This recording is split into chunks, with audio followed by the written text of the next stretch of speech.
Hi, I'm Charlotte Bergmann, your host for Political Talk of Charlotte today. Thanks for joining me. I do appreciate you spending your time with me. Today, I'm going to discuss just going back and looking at the analysis of this redistricting which occurred in the state of Tennessee, specifically in the 9th Congressional District. But before we get started with that, please leave your likes, your emojis, and your comments. If you find this that show of interest, and your friends may find it of interest if they can hear it, go ahead and share the video with them. I thank you. So, as I said, I am Charlotte Bergmann. I am a conservative voice for Christian and constitutional values.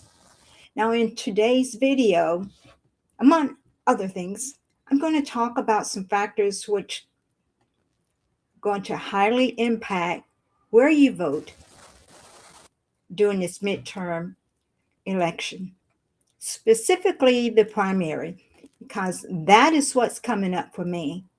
Our show airs every Thursday at noon. If you look at the show notes, you will see different ways that you can contact me via email, Facebook, BitChute, Twitter, YouTube. Feel free to reach out to me. I promise you I will respond to you. If you're new to the channel, please leave a comment and or subscribe to my channel on YouTube, Rumble, and Twitter. Just ask that you help us to grow. I want you to know before I get any further, I want to remind you how much I appreciate this honor of being your friends. And I appreciate that you join me on Thursdays. I truly love you for that. I truly appreciate you. I don't take your time for granted. But I do ask that you please come in and share this video, because most conservatives are being shadow banned. I don't have to tell you that. So as you share the video, as you comment, as you leave emojis, that helps us to overcome that shadow banning. Many of you are aware of my book, The Last Trumpet in the Battle for America. If you have not read it yet, it's worth a read.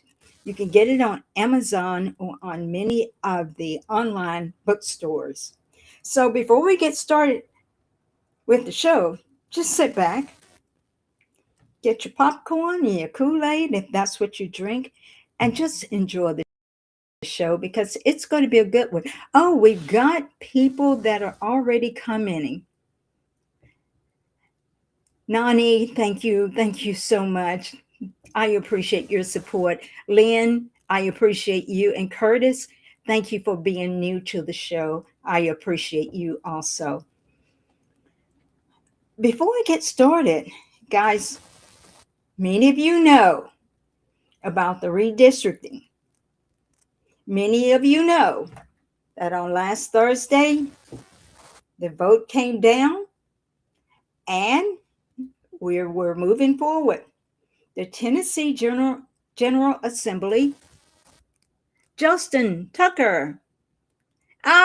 Justin from Gibson County, thank you so much. The Tennessee General Assembly, they followed the ruling handed down by the Supreme Court of the United States of America, and they did what they were supposed to have done. They redrew the map, dividing Memphis into 3 congressional districts, which includes District 5, District 8, and District 9. That was essential. Karen, hi, thank you for joining us. Tanya, cool. I'm so glad you guys are joining us. Lynn, I appreciate you. Yeah, they did it in Louisiana too. The Tennessee General Assembly special session for redistricting began on May 5th of this year. And by Thursday, it was a done deal. Shortly after the bill passed and the General Assembly adjourned, Governor Bill Lee signed the bill into law, cementing the divided Memphis district. all hell broke loose on, as you all know, on the 5th. Yes, we are, Cal. We are. We're doing it the right way. We're doing more than just selecting a district based upon skin color. And what most people tend to ignore is this: the Democrats redrew the districts prior to the 2020 redistricting. And prior to that, there were three different distinct districts in the Memphis area, but nobody's bringing that up, of course.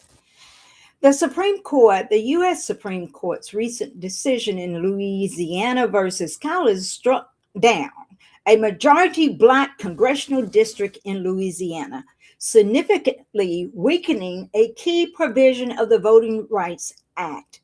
This ruling has intensified redistricting battles across the country, with Republican officials in several states using it as grounds to redraw voting districts. They were able to do that because you guys got out and voted and made the Republicans a super majority in the General Assembly. That's how they were able to successfully get this done in a short period of time. Now, many people who are crying racist and Jim Crow and KKK, I'm so frustrated by that. And many of them who are doing it may be too young to even remember the dynamics that were going on during that time, especially State Representative Justin Pearson. Before the Voting Rights Act of 1965, Black voters faced significant discriminations and barriers. Justin, you're right. Those barriers included poll taxes were imposed upon people, literacy tests were imposed, lynching. There were people who were lynched for attempting to vote. The KKK and Jim Crow was everywhere, and they intimidated people and kept many people from the polls. Do you guys see that happening today?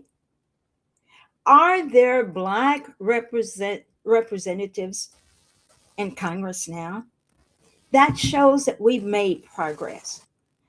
And for people like Steve Cohen, Justin Johnson, and the rest, we ain't going back. We're not going back. There's no reason to go back. People are not being disenfranchised because of their vote. Everybody who was removed or was moved into 3 separate congressional districts, guess what? They can still vote today. Their voting rights were not taken away. They can still vote. They can still get their voices heard by reaching out to their respective congressional members. They can pick up a phone and make a call. They can send an email. And granted, the more people who actually do that, the more you get the attention of the member. But that doesn't mean that your rights, your voice has been taken away.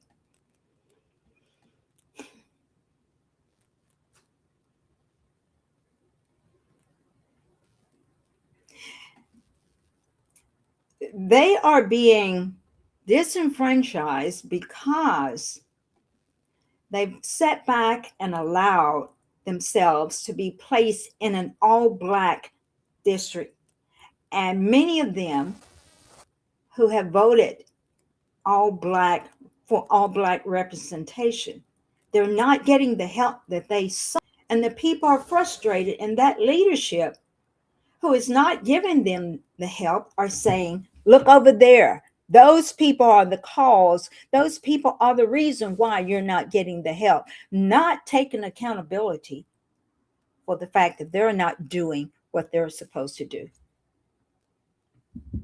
What have those Black leaders in the city council, the county commission, the sheriff's department, and various other leading positions, that the mayor, the county mayor, what have they done in the last 20 to 30 years to help people improve their lives? The fact of the matter is this: with all those dynamics, have you heard of anything good coming out of Memphis as a result of the Black leadership? Have you? We got Black mayor, Black city council. What has Black representation gotten us? Democrats just want to win. That's what this is all about. It's not about Black. They have not, in the 9th district, we have not had a Black representative. We've had a white Jewish guy who cannot relate to the people. So what are they crying about? Democrats just want to win. They forget about the people whom they have neglected.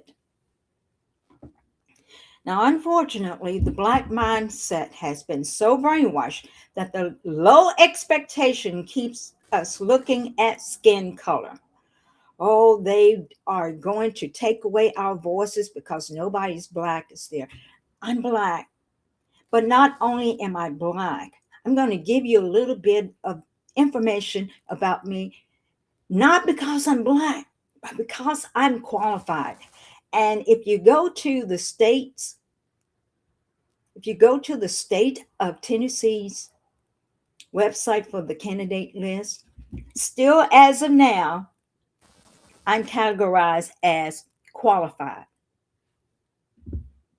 Qualified. That's how you get elected. That's why you should elect a person. Let me show you how all of this started with this video.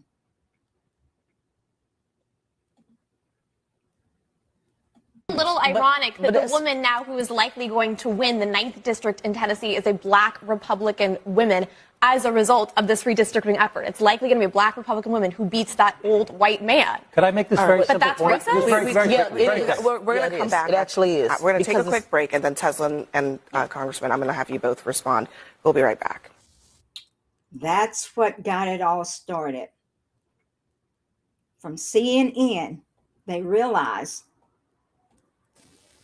that there are alternatives out there. They can have their Black representation. They just don't want a Black Republican, but that's okay. Because right now, with all of the lawsuits coming from the ACLU, from the NAACP, spend your money, waste your money. It's not going to change a thing. All it's going to do is buy you a little time. I'm not even sure that time you're gaining. Cal, you're funny. Thank you.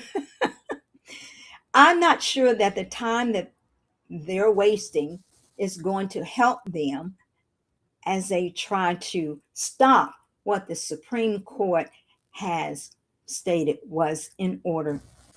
They've raised the bar. They raised the bar of expectation that one needs to be qualified, not based upon the color of their skin, but based upon the qualifications that they have. I support Dr. Martin Luther King. I know he's done a lot of things that people do not agree with, but in this instance, he stated in his I Have a Dream speech, he stated he wanted his children and grandchildren to be judged not by the color of their skin, but by the content of their character. Cal, you're right. They wanted to waste $70 million in Virginia, and it came to naught. I want you guys to understand, surprise, surprise, surprise, the left or the Democrats are pulling the race card intentionally. And many people are falling into their net. They give you nothing but empty promises. Ask yourself this important question. Are you better off now than you were, say, 4 years ago? Say, 10 years ago? Are you better off? Be honest. Answer the question. You know, I'm going to show you this meme that's going around. It is awesome. But I'm going to ask you, does the woman in this meme look like me? I don't think so, but take a good look. Does that look like me? It is depicting that AOC, the great warrior, is holding up the sign, Save Black Representation. AOC's ideal Black representation is a white Jewish man, Steve Cohen. There's nothing wrong with being a white Jewish man. Nothing at all. There's nothing wrong with being a Black person or a legal Hispanic person. The question is, what has he done for you lately? And he spent almost 20 years doing nothing but satisfying his cronies, his cronies. Exactly. I hope you can see that picture. And guys, I don't think she looks like me, but my name is spelled correctly, so I'll take that. This was a fun meme that was being passed around. I loved it. That statement on CNN got this started for me, for those of us who share conservative values. I want you to, Curtis says he's been sharing that meme to his Democrat friends. Of course they can't handle it. That's pretty cool. Now I want you to listen to this young lady. She's very bright young lady, but I just thought what she had to say was very amusing. Let me pull it up for you. And I'm sure you've seen this one also.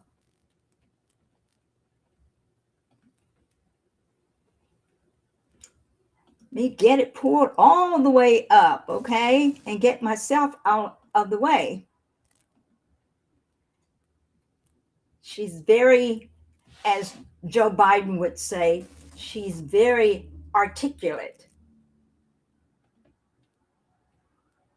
The left is pulling the race card script. Again, Black representation, racism, white supremacy. It's the same playbook every time, and they only pull it out when their power is on the line. This past week really proved my point. Last week, Tennessee redrew the 9th Congressional District in Memphis, currently held by Steve Cohen, a 76-year-old white Democrat. Been there since 2007. Democrats lost their minds. Jim Crow, white supremacy. The NAACP files an emergency lawsuit. And then the truth comes out. The Republican most likely to win that seat is Charlotte Bergmann, a Black Republican woman from Memphis. Woo-hoo. Single mom who overcame homelessness, built her own business, lost her grandson to gang violence. She has run against Steve Cohen 6 times. 6. Democrats spent 20 years keeping a white man in that majority Black district. And CNN's response, it actually is racist. A Black woman replacing a white man in Congress is racist. And this is not new. 6 months ago, Virginia governor race, Winsome Earl Sears, Marine veteran, would have been Virginia's first Black female governor, running as a Republican against Abigail Spanberger, a white woman. Who shows up to campaign against the Black woman? Barack Obama. Cuts 2 ads for Spanberger, flies to Norfolk, and headlines a rally in front of 7,000 people in a Black community. The same Barack Obama who 1 year earlier lectured Black men in Pittsburgh and told them that they had a moral duty to vote for Kamala Harris because she was a Black woman. 1 year later, he's begging Black voters to reject the Black woman because she's a Republican. Let me say this plainly. They don't care about Black representation. They never did. They just needed us to vote Democrat. That was LBJ's whole plan. He bragged he'd have us locked in for 200 years. That's why Charlotte Bergmann doesn't count. That's why Winsome Earl Sears doesn't count. That's why I don't count, because we are proof that Black Americans can think, vote, and lead however we choose, proof that the whole thing falls apart the second we walk away, and they need you to ignore us. So hear me clearly. They don't care about Black representation. They don't care about Black people. They care about our vote. They care about our allegiance. They care about power. That is it. That is all it has ever been. So stop letting them use. Phew, that was pretty good. She is right. The Democrats don't care about whether someone's Black or white, green or yellow, or whatever color they are. No, they are concerned about power. Kevin says, as it's been said before, if without double standards, Democrats would not have standards at all. And Lynn says, nothing would make me happier than to have Charlotte win. God bless you. Everything that's happening, even with that statement made on CNN, they didn't want that statement to be made, but God is behind this. And I believe God is going to carry us on to victory. So don't be concerned, but do vote. Get out and vote, and get your friends out to vote. Now, I did have some pictures, a picture of some of the Black Republicans. See, it's not about skin color, but it is about one's ability to be able to serve. But Republicans have been there for minorities as well as majorities. Republicans will not necessarily look at you and say, oh, you're Black. I mean, they say, are you qualified? And I am qualified. And all the Black Republicans who are currently serving in the U.S. House of Representatives, according to the liberal media, are leaving Congress this year, leaving the GOP without any Black members in the next term. So they cite the fact that Representative Wesley Hunt from Texas is no longer there. Of course, he ran in the primary for Senate, and he didn't make it, but he did exercise his right to run. John James from Michigan is still out there. He's running for governor. Byron Donalds from Florida is running for governor. Burgess Owens from Utah, he's retiring. Let us not forget Allen West. He was one of the first Black House members. He was redistricted out of his seat. Democrats had control and they redistricted him out. Mia Love. How many of you remember Mia Love? She lost to a Democrat for re-election, and then ultimately she died of cancer. I ask that you pray for her family. Continue praying for her family. You know what, guys? The Republican Party, with its diversity, maintained dominance in the national political scene from after the Civil War until 1932. 1932. Man, they stayed as being the dominant party for an awfully long time. Okay, let me tell you guys something about myself. My name is Charlotte Bergmann. I'm a native Memphian. I'm a lifelong Christian. Hadn't been perfect all of my life, but in later years, I've developed a stronger relationship with the Lord, even beginning to read my Bible a lot more than I used to. I am a dedicated conservative leader, and that's why I'm here. Yes, Tanya, I was sad about Mia also. My father was a Baptist minister, And I was born and raised in Memphis as one of 10 children. And we lived in poverty, but we didn't know we were in poverty. I graduated from Northside High School. I was the first in my family to pursue higher education. I initially started out earning an associate's degree from State Technical Institute in Memphis in 1986. I later received a bachelor's of science degree from Christian Brothers University and a certification in information systems management through a collaboration of FedEx and Christian Brothers University. My career began at FedEx, where I worked as an information technology project manager. And for the most part, after leaving FedEx, it took me some time to land a position here in Memphis, but I was determined to stay here in Memphis and fight for Memphians, and fight for Memphians to have a job. When that didn't occur, I opened a small business and I hired a number of people, and I learned a lot about the struggle that people are still having, pretty similar to the struggle we had when I was growing up. Now, I began my political activism in 2003 while serving in an advocacy role on President George W. Bush's President Club. I served actually in his President's Club. That kept me going back and forth from Memphis to Washington, D.C. for the various meetings that we had there. And I went because I wanted to represent Memphis's interests for jobs. And in that same year, I was awarded the prestigious 2003 Businesswoman of the Year by RNC Chairman Tom Reynolds. That was an honor. My early experiences in Washington, D.C. gave me valuable insight into how government operates. And I also met and got to know many of the members and developed contacts.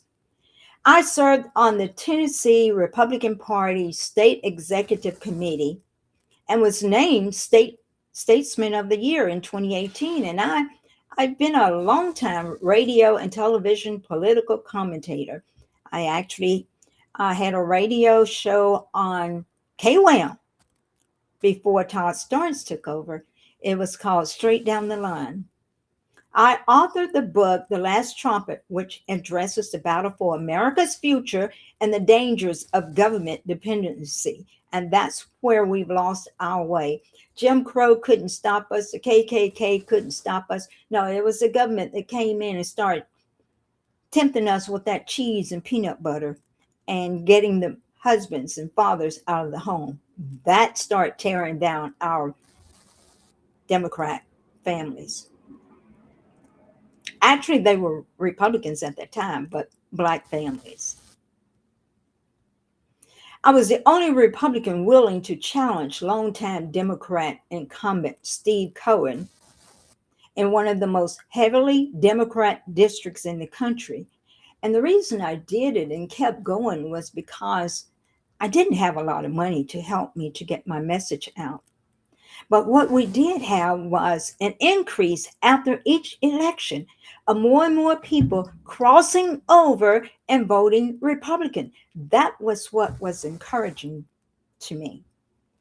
Now, while others avoided the race running against Steve Cohen, when I say others, I mean other Republicans, I repeatedly stepped up and carried the Republican banner in a district that had been gerrymandered to protect the incumbent, Steve Cohen. And I'll say that a few times during my run, I did have some well-funded guys to run against me. One had almost $1 million, but it didn't work. He lost in the primary.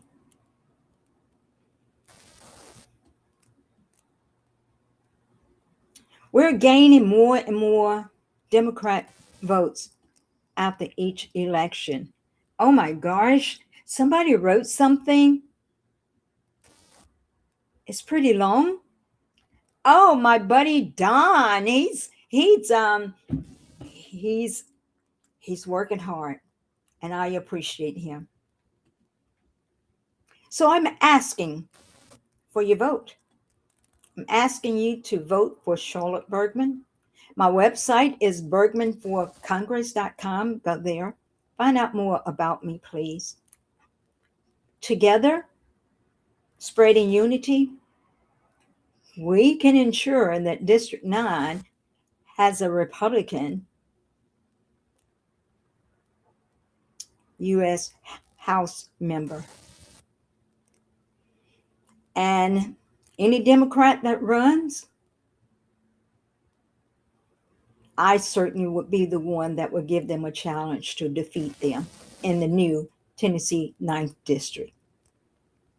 So I think that's all I have to share for right now. I will show you this lovely picture of these two people. These are two people that you probably recognize. Steve Cohen and Charlotte Bergmann. And I want to discuss with you guys just briefly the irony of what transpired. I'm still blown away by it. Democrat activists occupied the Tennessee State Capitol building after a vote to redraw the congressional maps following the historic Supreme Court decision in Louisiana versus Callis. A key point of irony stands out.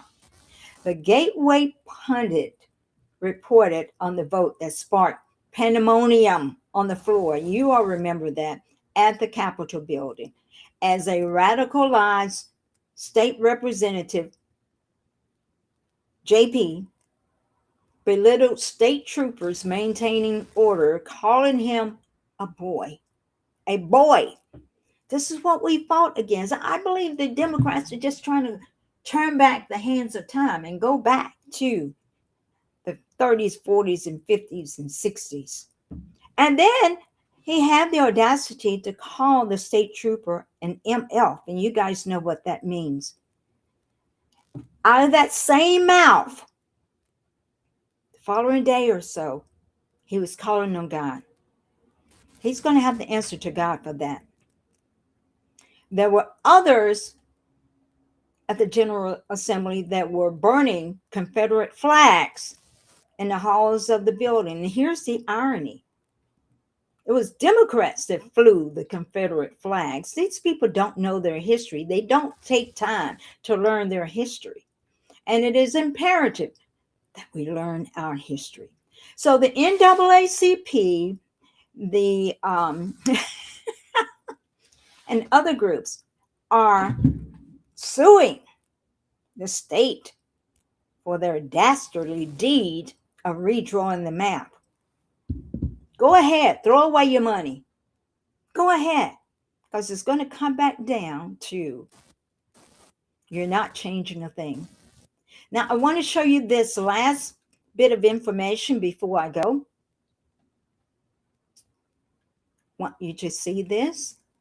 This is the list of candidates in the 9th Congressional District. Hey, Jim.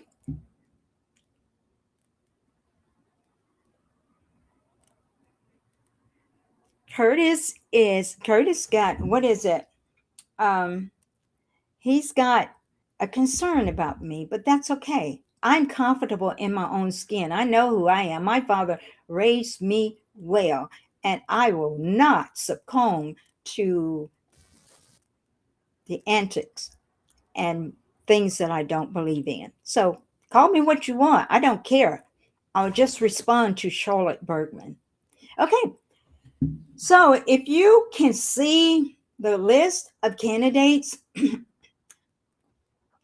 you can see that list for District 9 as of yesterday.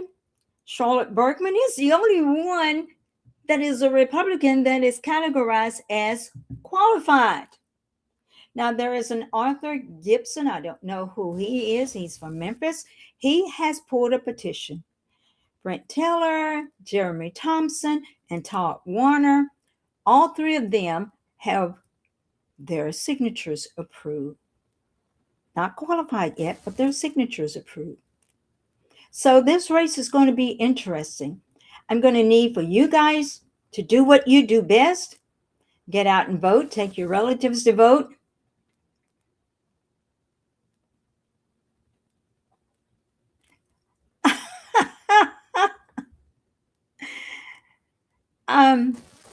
Justin says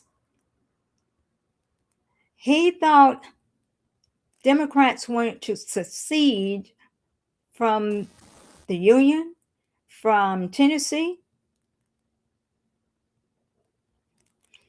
They aren't going anywhere. Their talk about seceding means that they are desperate and they don't know what else to do because they know that the courts are going to side ultimately, or the Supreme Court will have the final say. Now, here is my campaign promise posted by my dear friend Don Thompson. My promise: if you send me to Washington, I make you this solemn campaign promise. I will never, under any circumstances, stand up on my desk in the House of Representatives, nor will I eat Kentucky Fried Chicken. I will make you proud of me. Send me to Washington, D.C. to represent you. And I'm looking forward to getting out on the campaign trail and meeting all of you. And from my dear friend Jim Sandman, I will go. Bergmann for Congress 2026. Thank you. Did I miss any? Sabrina made the ultimate sacrifice the other night. We had to drive to a far county.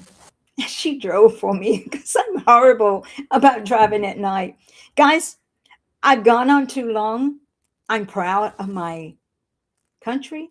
I am proud that the Supreme Court of the United States decided to break up this cabal and to bring freedom to people. And yeah, people are upset right now, but when they're going to be able to send their children to a school where those children will learn something, where the literacy rate is going to improve, where crime rates are going to drop, they're going to go, whoa, I didn't know that. I'm happy about that. Oh, my good friend, Latasha. Great to hear from you. Thank you for being a wise lady. God bless each of you. God bless each of you who joined me today. I appreciate you. Again, my website is bergmannforcongress.com. You made this a great show. I'll talk to you later and see many of you on the campaign trail. This is a great day, and this is going to be a great country. You take care now. Bye.